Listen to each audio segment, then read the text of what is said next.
true freedom? We'll begin in Romans chapter 6, verse 16 to 18. Romans 6, 16 to 18. Don't you know that when you offer yourselves to someone to obey him as slaves, you are slaves to the one whom you obey? Whether you are slaves to sin, which leads to death, or to obedience, which leads to righteousness. But thanks to be God that, though you used to be slaves to sin, you wholeheartedly obeyed the form of teaching to which you were entrusted. You have been set free from sin and have become slaves to righteousness. What is true freedom? What is obedience? What is freedom? These questions may seem like easy questions to answer, but dig down into them and you will find they are at the center of nearly every choice we make.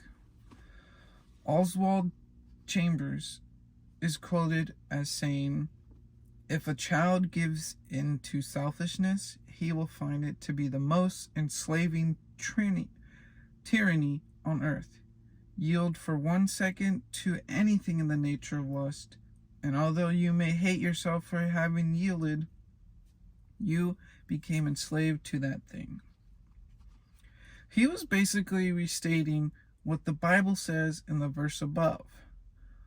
Offer yourselves to sin, and it is your last free act.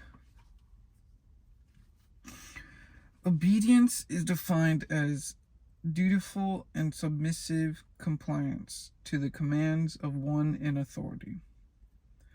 That might sound harsh to some.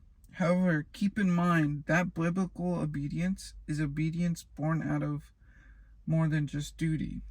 Obedience is born out of love for the Father, and a humble submission to what Christ has done for us.